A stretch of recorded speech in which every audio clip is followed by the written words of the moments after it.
जिस महल में हुई थी प्रियंका चोपड़ा और निक जोनस की शाही शादी, वहां 73 साल से भटक रही है एक मशहूर एक्ट्रेस की आत्मा। प्लेन क्रैश में पति संग हुई दर्दनाक मौत, तो गला काट कर की गई बेटे की हत्या। जोधपुर की सड़क पर मिली थी राजकुमार की सिरकटी लाश। सालों से जोधपुर के राजमहल में गूंजती है उस एक्ट्रेस की आवाज। बॉलीवुड की देसी गर्ल प्रियंका चोपड़ा और निक जोनस की शादी बॉलीवुड की सबसे चर्चित शादियों में से एक है। अपनी इस रॉयल स्टाइल वेडिंग के लिए प्रियंका और निक ने पानी की तरह पैसा बहाया था। प्रियंका और निक ने जोधपुर के सबसे बड़े महल उम्मेद भवन पैलेस में शादी की थी। लेकिन क्या आप ये जानते हैं कि जिस शाही महल में प्रियंका और निक ने 7 फेरे लिए थे, उस महल में बरसों से भटक रही है एक एक्ट्रेस की आत्मा। जी हाँ, दावा किया जाता है कि जोधपुर का उम्मेद भवन पैलेस भूतिया है और उस पैलेस में जिसकी आत्मा भटकती है वो है जोधपुर की छोटी रानी जुबैदा बेगम। वही जुबैदा बेगम जिनकी कहानी को साल 2001 में आई फिल्म जुबैदा में करिश्मा कपूर ने सिल्वर स्क्रीन पर दिखाया था। जुबैदा बेगम के रोल में करिश्मा ने ऐसी जान फूंकी थी कि आज भी ये किरदार लोगों के जहन में ताजा है। करिश्मा कपूर, रेखा और मनोज बाजपेयी स्टारर ये फिल्म उस बदनसीब एक्ट्रेस जुबैदा बेगम की असल जिंदगी पर आधारित थी, जिसने अपनी महज 25 साल की जिंदगी में ढेरों उतार चढ़ाव देखे थे। पिता के खिलाफ फिल्मों में आने का सपना, जबरन शादी, फिर तलाक और फिर धर्म बदलकर हिंदू राजा से दूसरी शादी। जुबैदा ने जिंदगी में खुशी पाने के लिए ढेरों जतन किए, लेकिन उसे खुशी कभी नसीब नहीं हुई।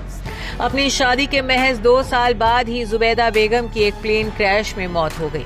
उस वक्त वो अपने पति और जोधपुर के महाराज हनवंत सिंह के साथ सवार थी। प्लेन क्रैश में दोनों की दर्दनाक मौत हो गई। फिल्म का अंत जुबैदा और हनवंत सिंह के प्लेन क्रैश में मौत के साथ ही हो गया था। ये कहानी आपने फिल्म में जरूर देखी होगी, लेकिन बता दें कि असल जिंदगी में जुबैदा की कहानी का अंत उनकी मौत के साथ नहीं हुआ था, या यूं कहे कि आज भी जारी है जुबैदा बेगम की कहानी, क्योंकि आज भी जोधपुर में भटकती है जुबैदा बेगम की आत्मा। जी हाँ, दावा किया जाता है कि आज भी जोधपुर के उम्मेद भवन पैलेस में जुबैदा बेगम की बेचैन आत्मा घूमती है। स्थानीय लोगों का मानना है कि जुबैदा की आत्मा पैलेस के आसपास भटकती रहती है। कुछ लोग जोधपुर के उम्मेद भवन पैलेस में जुबैदा की उपस्थिति महसूस करने का दावा भी करते हैं।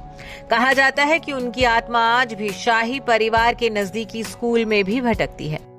तो वहीं ऐसे भी दावे किए जाते हैं कि कुछ साल पहले उनकी आत्मा को एक शाही स्कूल के कमरे में कैद किया गया था।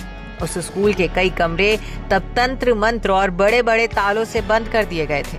वो कमरे आज भी बंद पड़े हैं। हालांकि जुबैदा की बेचैन आत्मा के शाही महल के आसपास भटकने के दावों में कितनी सच्चाई है, इसके बारे में पुख्ता तौर पर कुछ नहीं कहा जा सकता। जानकारी के लिए बता दें कि जोधपुर का उम्मेद भवन पैलेस, जिसे चित्र पैलेस भी कहा जाता है, दुनिया के सबसे बड़े निजी आवासों में से एक है। ये पैलेस अब 3 भागों में बंट चुका है। पैलेस के एक हिस्से में आज भी शाही परिवार रहता है, वहीं दूसरे हिस्से को होटल के तौर पर यूज किया जाता है, तो वहीं तीसरे हिस्से में शाही परिवार का संग्रहालय है। वहीं जोधपुर के महाराज हनवंत सिंह और उनकी छोटी रानी जुबैदा की रहस्यमयी मौत के कुछ साल बाद उनके बेटे राव राजा हुकुम सिंह भी दर्दनाक मौत के शिकार हुए थे।